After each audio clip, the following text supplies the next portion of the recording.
My father stood at the plaintiff's table and told the courtroom I had never held a real job in my life. He said it clearly, with the rehearsed confidence of a man who had been saying a version of this for 15 years and had finally found a room large enough to say it in officially. The jury watched him. My sister Ashley sat behind him with a folder of bank statements on her lap and the expression of someone who had prepared for this day carefully. The judge looked at me. My attorney looked at me. I sat with my hands folded and my face arranged into the specific calm of someone who knows exactly what is in the sealed envelope on the table beside her. I need to tell you what the trial was about before I tell you what it revealed.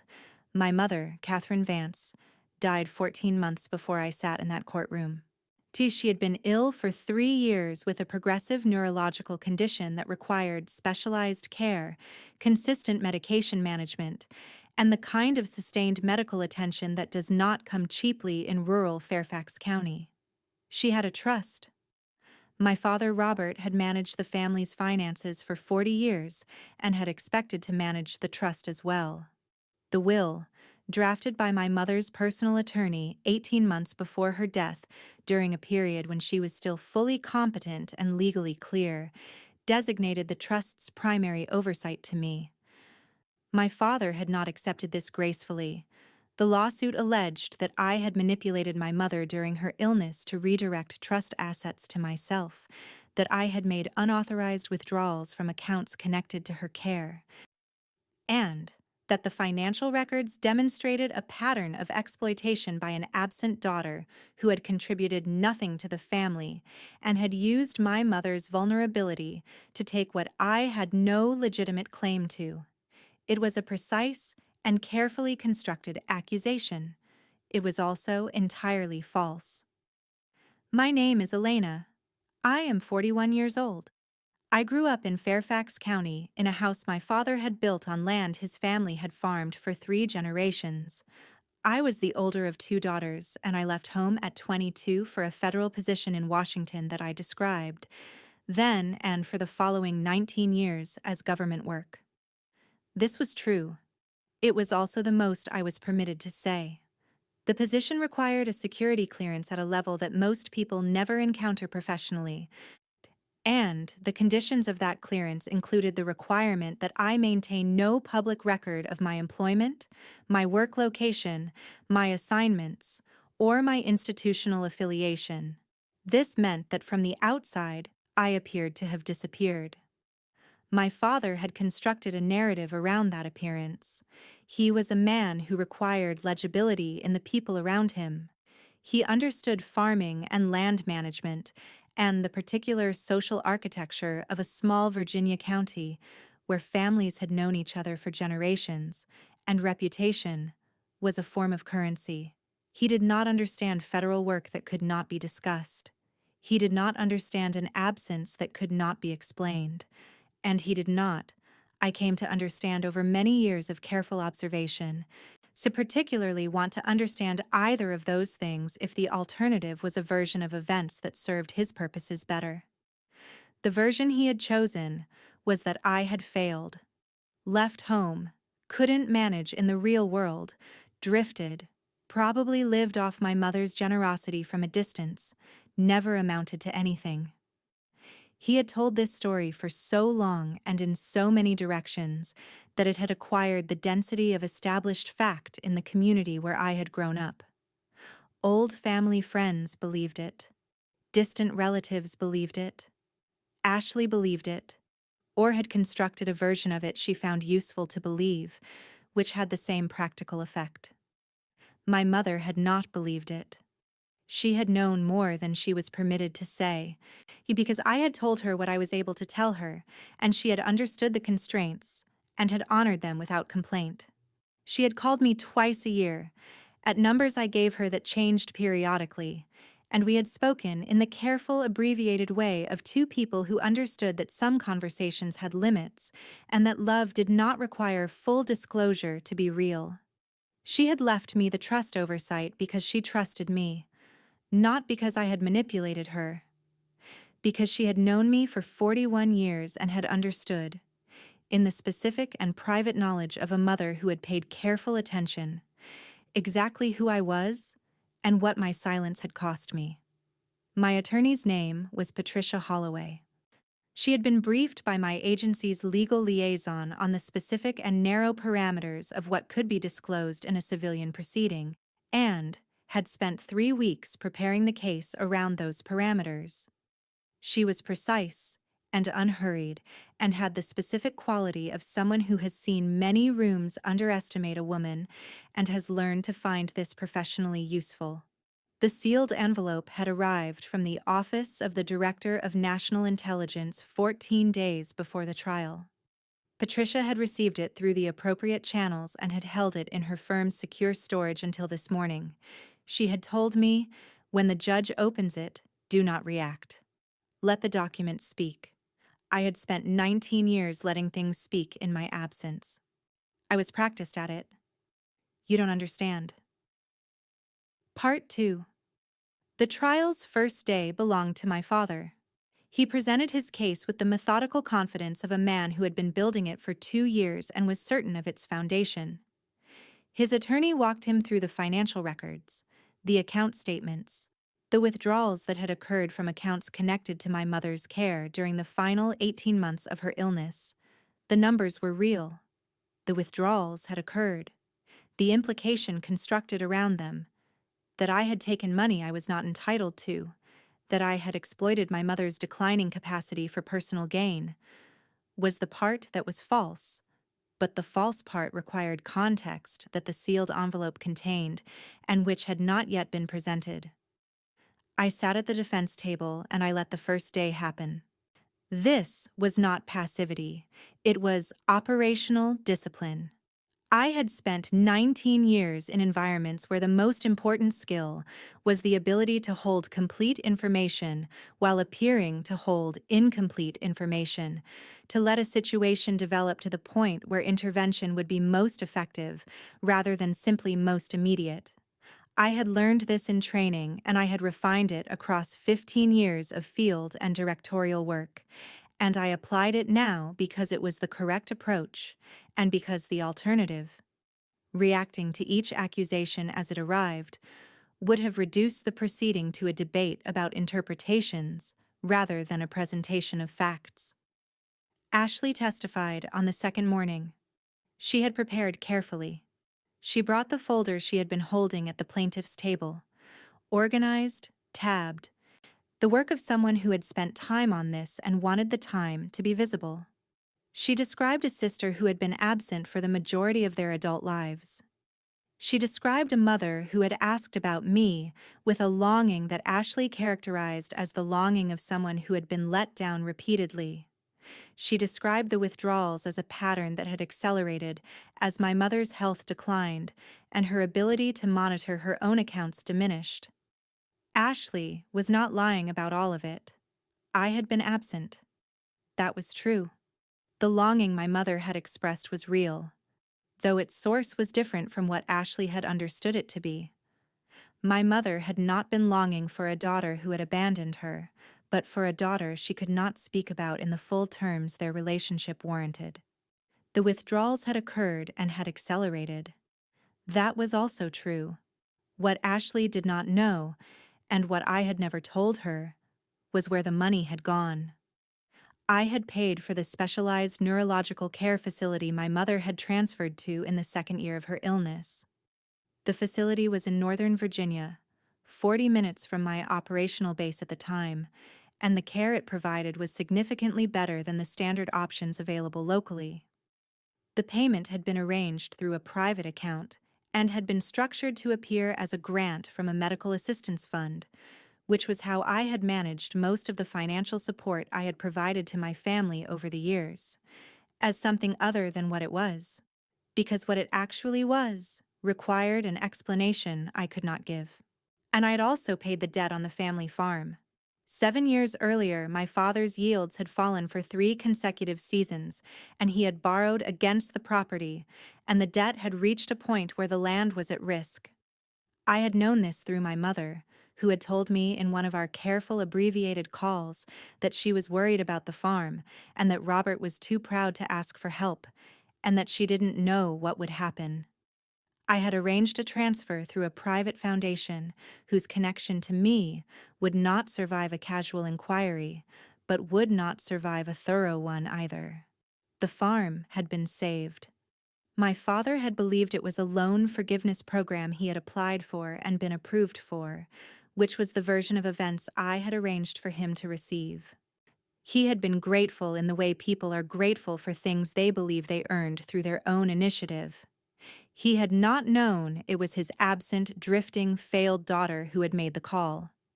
Ashley did not know any of this. She finished her testimony and sat down with the particular satisfaction of someone who had said everything they had prepared to say and believed it had landed as intended.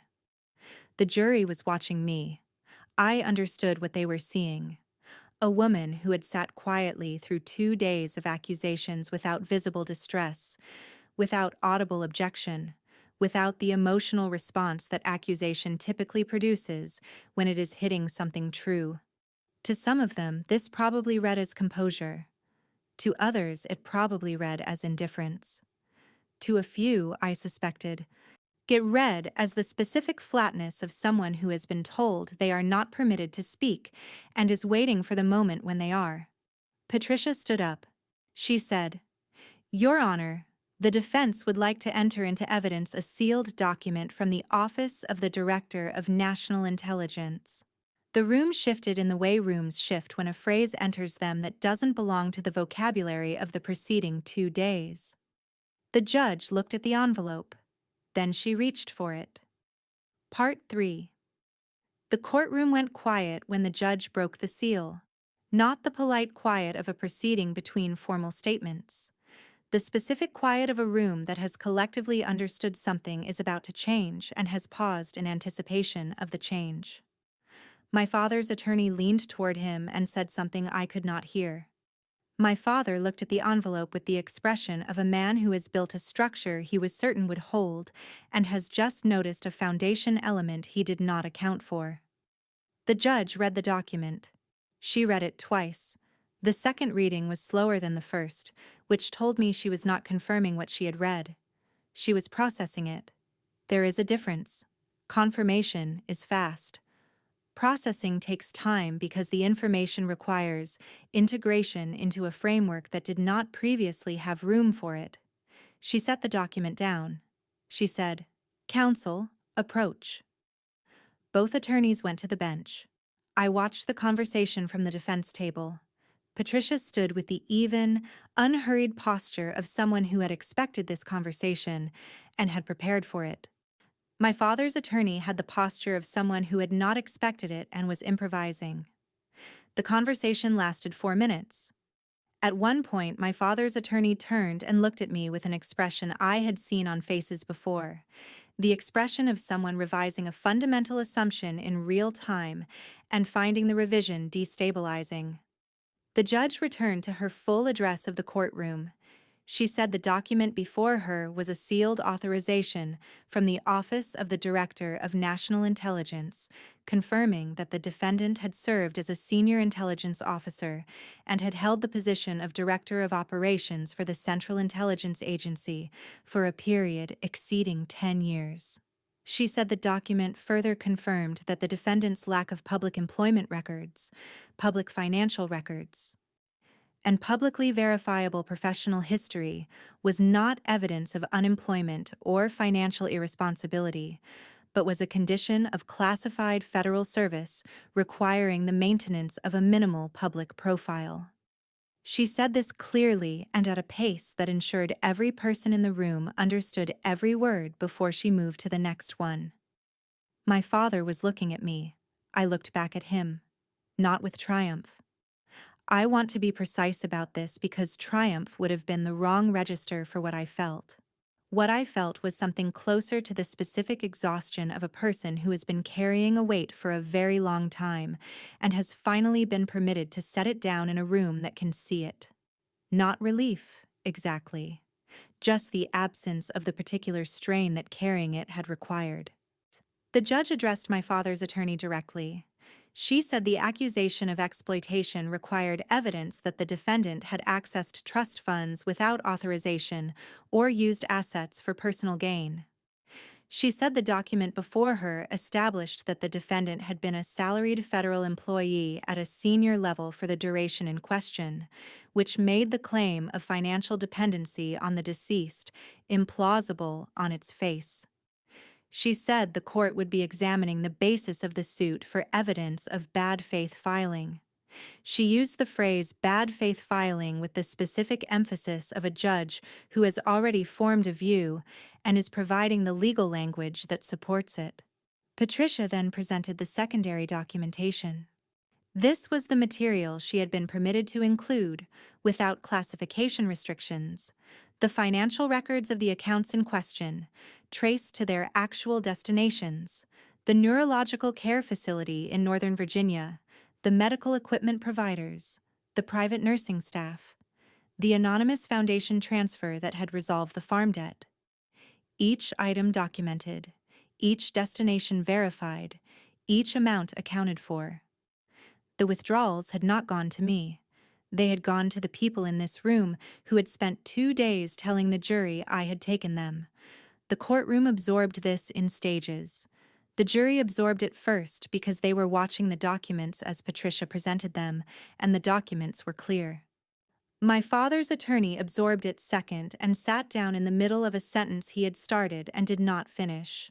Ashley absorbed it third, and I watched it happen across her face in the specific sequence of someone who is recalculating a version of events she had held as settled for years.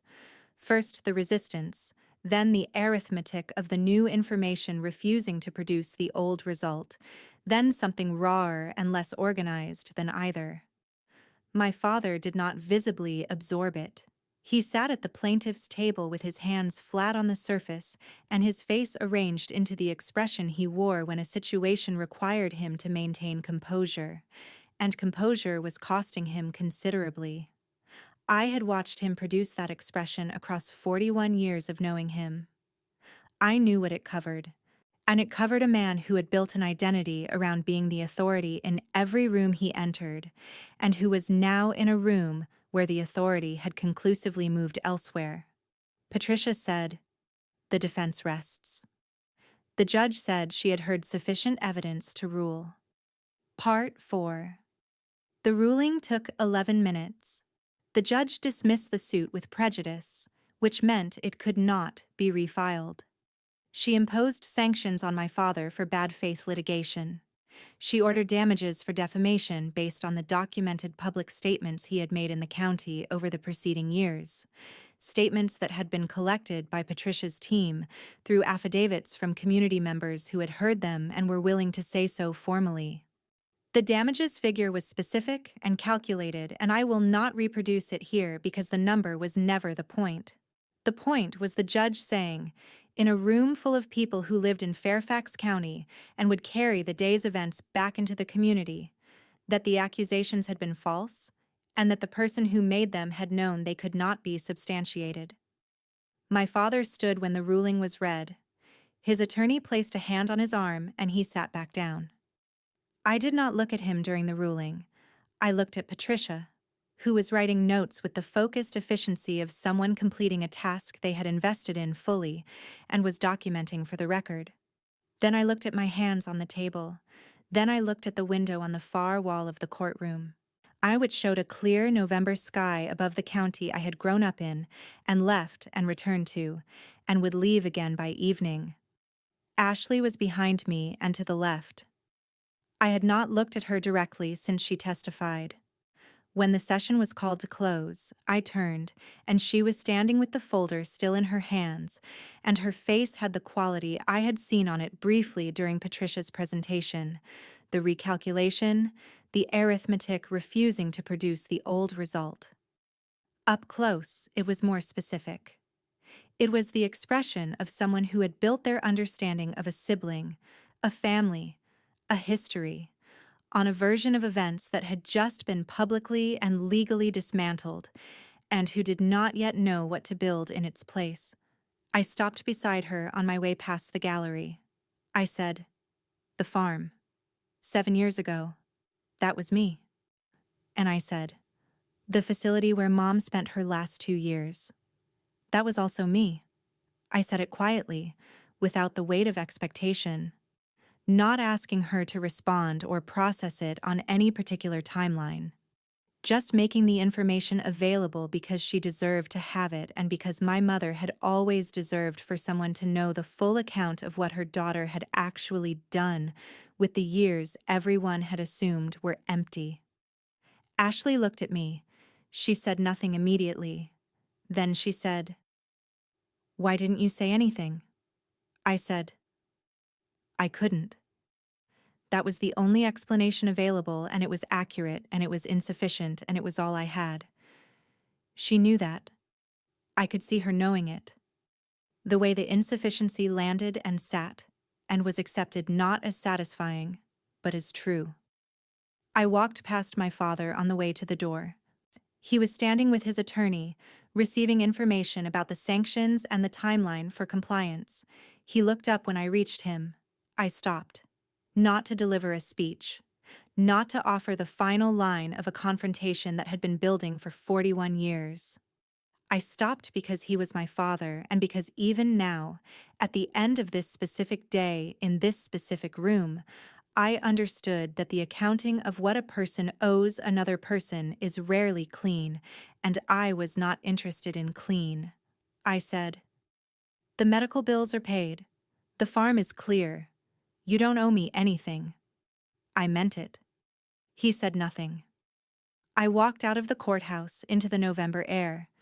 Patricia was beside me on the steps, and she said we should debrief and discuss next steps regarding the damages disbursement, and I said yes to all of it and meant that too. We stood for a few minutes in the clear, cold light, and I looked at the street and the county buildings and the particular unremarkable skyline of a small Virginia county that had known me as Robert Vance's failed daughter for 15 years. My agency had authorized a limited statement to be made available to Patricia's office confirming my service record, which meant it was now part of a public court proceeding and would be accessible to anyone who looked. I had not arranged this to be public. The suit had made it necessary. I did not feel satisfaction about its necessity. I felt the specific fatigue of someone who has been required to use their own story as a weapon and understands that stories used as weapons carry costs regardless of the outcome. The drive back to Washington took an hour and 40 minutes. I arrived at my apartment in the late afternoon, and I made tea and sat at the kitchen table, and I did not immediately do anything in particular. I looked at the table surface and I let the day settle into something I could carry without effort. I had been home 3 times in 15 years. The first was for my mother's diagnosis, which I had learned through one of our careful abbreviated calls, and which had required me to arrange immediate financial support through channels that took 3 days to structure correctly.